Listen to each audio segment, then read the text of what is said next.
स्वागत है हमारे लखनऊ मंच न्यूज 24/7 हिंदी समाचार पत्र एवं न्यूज चैनल में। सही खबर, सच्ची खबर। कृपया सब्सक्राइब, लाइक, शेयर, कमेंट जरूर करें।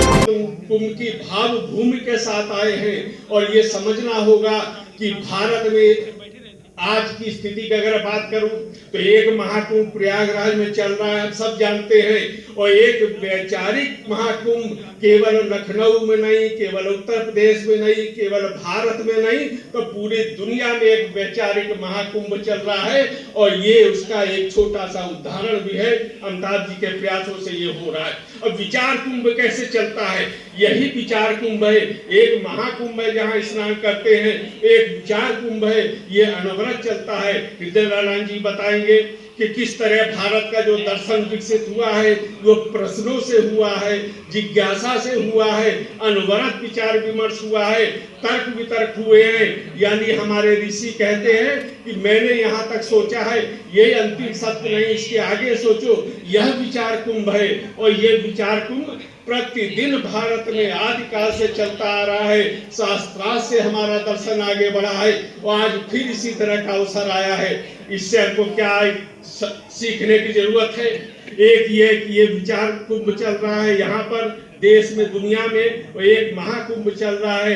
ये भारत की संस्कृति का, सनातन संस्कृति का एक गूंज है पूरी दुनिया में। और लोगों को लग रहा है कि यही एक सनातन पद्धति है जिसमें आपको विचार विमर्श की छूट है, जिसमें आपको तर्क वितर्क करने की छूट है, जिसमें प्रश्न पूछने की छूट है, जिसमें जिज्ञासा व्यक्त करने की छूट है। तो इतना उदार चरिता नाम तो वसुधैव कुटुंबकम, ये उदार चरित्र का जो सनातन से उनसे कुछ सीखता रहा हूँ, वो मेरे मार्गदर्शक हैं। और आज ये हम सब के लिए जहां इतने लोग उपस्थित हैं, आज का दिन बड़ा गौरवशाली इसलिए है कि पद्मश्री से सम्मानित नामित होने के बाद ये पहला हृदय नारायण जी का सार्वजनिक कार्यक्रम है और इस कार्यक्रम के हम लोग सहभागी बन रहे हैं। तो इस कार्यक्रम की गरिमा है और जो इसका विषय है महाकुंभ के महात्म्य पर, इससे मैं समझता हूं कि इस समय हृदय नारायण जी से अच्छा बोलने वाला कोई नहीं होगा। यानी वो वेद काल से शुरू करके यहाँ तक चलेंगे तो वो ज्ञानवर्धक होगा। खास तौर पे मैं जो युवा बैठे हैं उनसे भी कहूंगा कि वो भाषण सुन के जाएंगे। मैं अमिताभ जी का हृदय से धन्यवाद करता हूँ कि उन्होंने जो ये मेरे जैसे उम्र के लोगों को युवा महोत्सव में बुलाया है, तो ये सोच कर ही मन गदगद हो जाता है कि ये जो उन्होंने आमंत्रण हमको दिया है।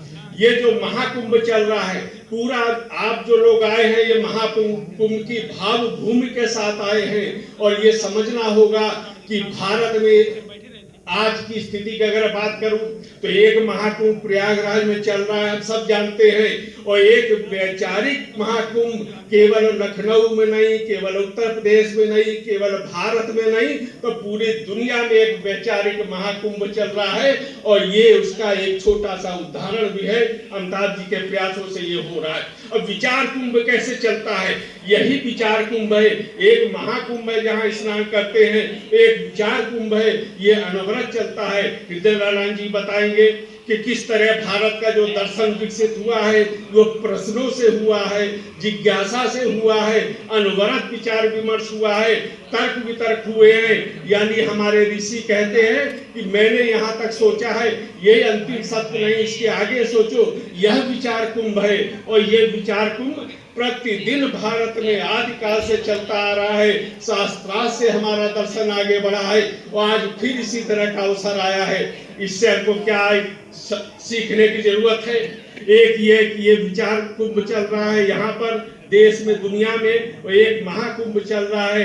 ये भारत की संस्कृति का, सनातन संस्कृति का एक गूंज है पूरी दुनिया में। और लोगों को लग रहा है कि यही एक सनातन पद्धति है जिसमें आपको विचार विमर्श की छूट है, जिसमें आपको तर्क वितर्क करने की छूट है, जिसमें प्रश्न पूछने की छूट है, जिसमें जिज्ञासा व्यक्त करने की छूट है। तो इतना उदार चरिता नाम तो वसुधैव कुटुंबकम, ये उदार चरित्र का जो सनातन संस्कृति है, ये इस गौरवशाली चर्चा में हम लोग शामिल हो रहे हैं। मैं एक बार फिर अपने अग्रज, अपने मार्गदर्शक हृदय नारायण जी के श्री चरणों में मैं प्रणाम करता हूं और उनका लंबे समय तक हम सब पे आशीर्वाद बना रहे। खासकर व्यक्तिगत रूप से मेरे लिए बहुत एक लंबी यात्रा हम लोगों ने साथ साथ की है। आपसे हमने बहुत कुछ सीखा है। एक नई तरह की भाषा शैली का आपने सृजन किया है जो निश्चित रूप से हिंदी साहित्य को समर्थ करेगा। पुनः आपका मैं वंदन अभिनंदन करता हूँ। बहुत बहुत धन्यवाद।